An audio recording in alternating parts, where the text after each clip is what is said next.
Okey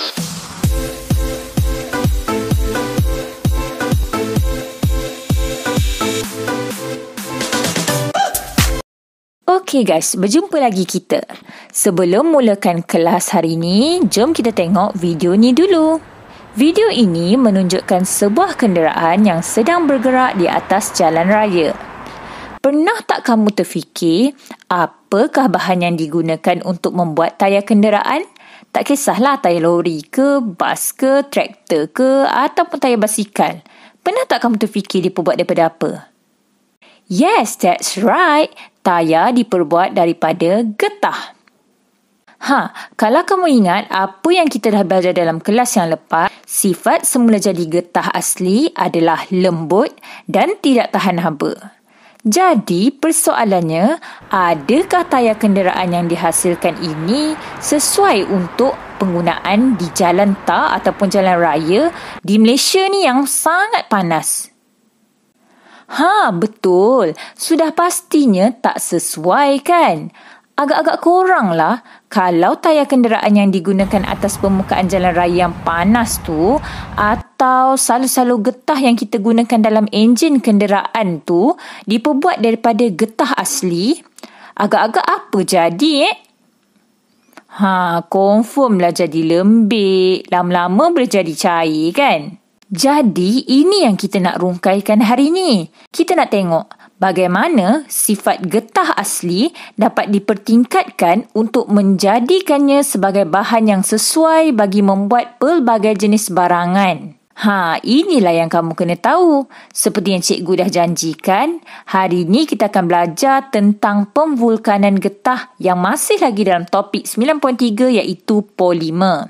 Cikgu nak story mori sikit kisah histeri ni. Tengok gambar ni. Ini adalah Charles Goodyear. Dah macam nama tayar kan? Tayar Goodyear tu. Kalau kamu nak tahu, Charles Goodyear ni lah orang yang menemui kaedah pemvulkanan getah. Penemuan kaedah ini ialah sekitar tahun 1839. Masa ni Charles berusia 39 tahun.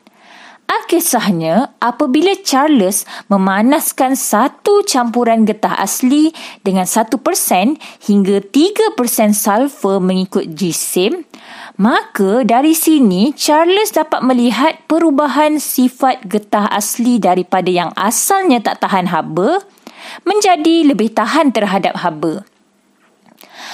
Macam itulah kisahnya.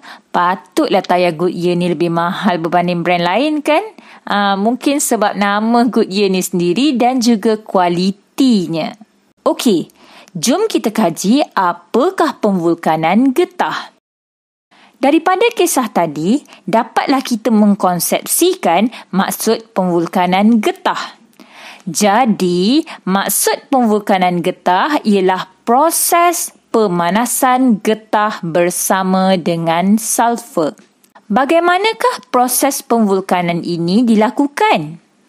Ingat tak dalam video yang sebelum ni, cikgu ada bagi tahu di mana struktur polimer getah adalah dalam bentuk rantaian. Macam dalam gambar ni. So, proses pemvulkanan dilakukan dengan cara kita menambahkan atom-atom sulfur ke dalam molekul-molekul polimer getah asli yang berbentuk rantaian tu. Setelah proses penambahan sulfur dilakukan ke atas rantaian polimer, maka terhasillah getah yang dipanggil sebagai getah tervulkan. Kalau kita dapat lihat pada struktur getah tervulkan ni, molekul-molekul polimer getah mempunyai ikatan antara setiap rantai berbeza dengan getah asli yang tiada ikatan pun antara setiap molekul polimer tu. Ikatan yang ada antara polimer getah ini yang disebabkan oleh kehadiran adanya atom sulfur menghasilkan rangkai silang antara polimer-polimer tersebut. Rangkai silang inilah yang mengikat polimer-polimer tersebut dan ini menjadikan rantai-rantai polimer getah tervulkan lebih kuat. Jadi, disebabkan itulah apabila daya dikenakan, rantaian polimer getah tervulkan sukar untuk menggelonsor Dan apabila haba pula dikenakan, rantaian polimer getah tervulkan itu sukar untuk diputuskan. Makanya, getah tervulkan yang terhasil ini akan bersifat lebih keras dan mempunyai ketahanan terhadap haba yang sangat tinggi. So, tiada masalah lah kalau kita nak gunakan getah dalam pembuatan tayar ataupun dalam mesin-mesin dan juga enjin kenderaan sekiranya getah tersebut sudah mengalami proses pemvulkanan. Berikut adalah ciri-ciri getah tervulkan.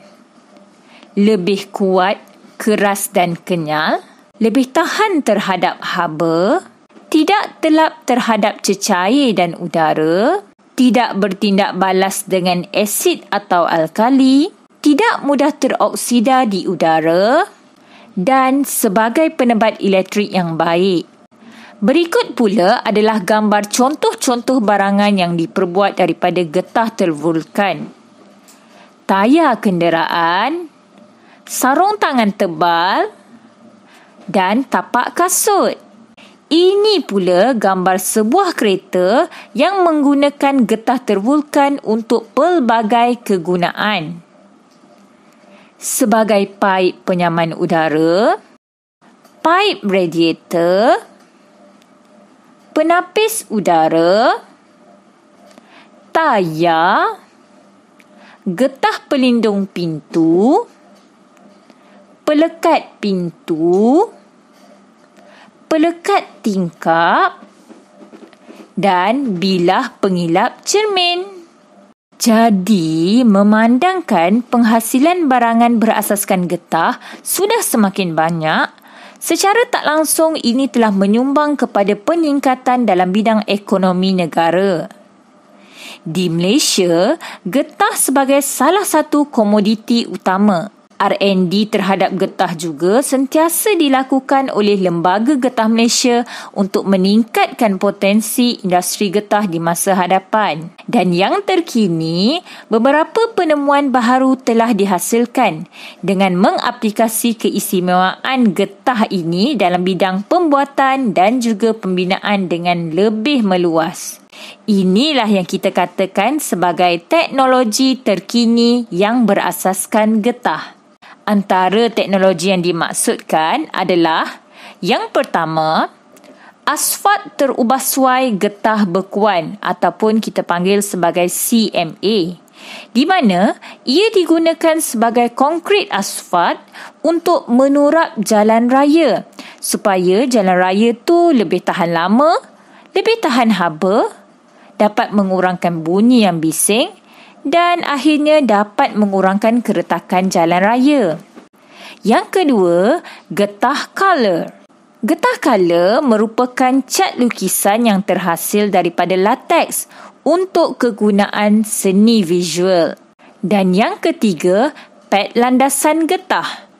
Pad landasan getah ini ia diperbuat daripada getah dan diletakkan di antara landasan dengan enjin kereta api bertujuan untuk mengurangkan getaran dan juga bunyi.